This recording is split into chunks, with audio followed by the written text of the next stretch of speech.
Hello everyone, আমি রিমি। আমার রোজ নামচান নতুন একটি ভিডিওতে তোমাদের সকলকে ওয়েলকাম। আজকে ভিডিওর প্রথমেই সবাইকে জানাই নতুন বছরে অনেক শুভকামনা, আর তার সাথে সবাইকে বলছি হ্যাপি নিউ ইয়ার। সবার যেন এই বছরটা খুব ভালো কাটে আর আজকের দিনটাও যাতে খুব ভালোভাবে শুরু হয়।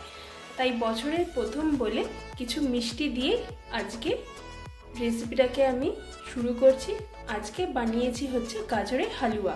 তার জন্য কি কি লাগবে চলো দেখে নেওয়া যাক। লাগবে হচ্ছে, এখানে আমি নিয়ে নিয়েছি গাজর।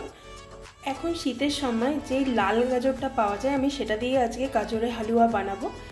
আমি গাজরটাকে আগের থেকে এর জন্য গ্রেট করে রেখে দিয়েছি।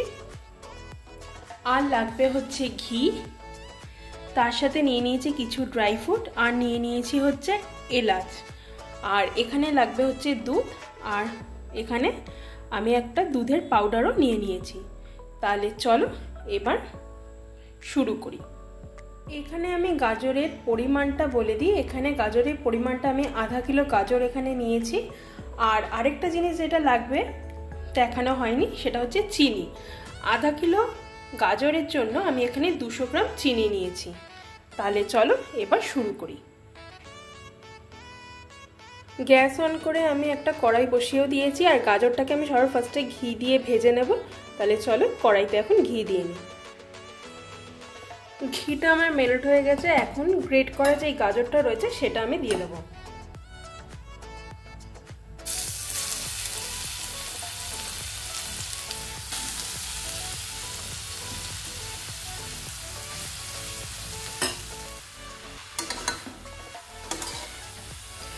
এটাকে এখন আমি তত পর্যন্ত ফ্রাই করব যত পর্যন্ত না গাজরের থেকে রং ছাড়তে শুরু করেছে আর কাঁচা গন্ধটা গেছে।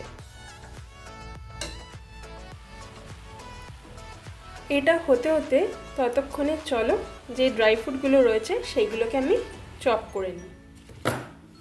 খুব ভালো করে এগুলোকে চপ করার প্রয়োজন নেই, একটু রাফলি চপ করলেই এটা হয়ে যাবে।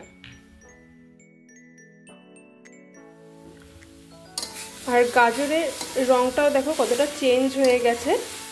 এটাকে আর কিছুক্ষণ ফ্রাই করে নিয়ে তারপরে আমি এটার মধ্যে পরিমাণ মতো দুধটা দিয়ে দেব। গাজরটা দেখো আমার মজে অনেকটা কম হয়ে এসছে। এখন আমি পরিমাণ মতো এখানে দুধটা দিয়ে দেব।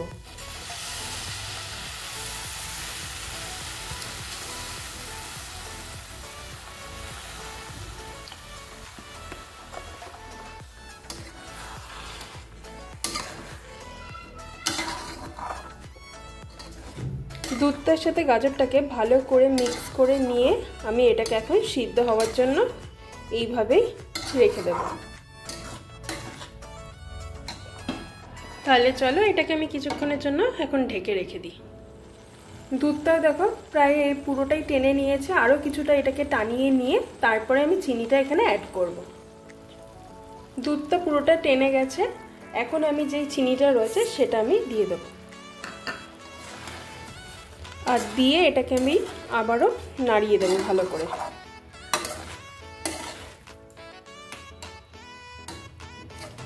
চিনিটা দেওয়ার পরে কিছুটা এরকম জল জল হয়ে যাবে, আবারও কিছুক্ষণ এটাকে টানিয়ে নিলে এটা একদমই শুকিয়ে যাবে। তাহলে চলো এটাকে এখন কিছুক্ষণ আরও টানিয়ে নিই।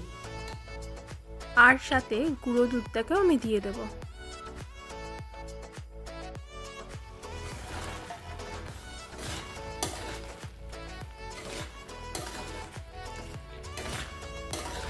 সব কিছুকে আমি ভালো করে আরেকবার মিক্স করে আরও আমি কিছুক্ষণের জন্য এটাকে টানিয়ে নেব।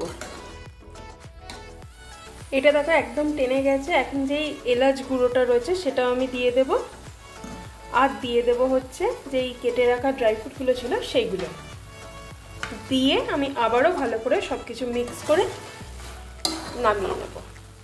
তাহলে চলো একদম নামিয়ে নিয়ে তোমাদের সামনে আসছি।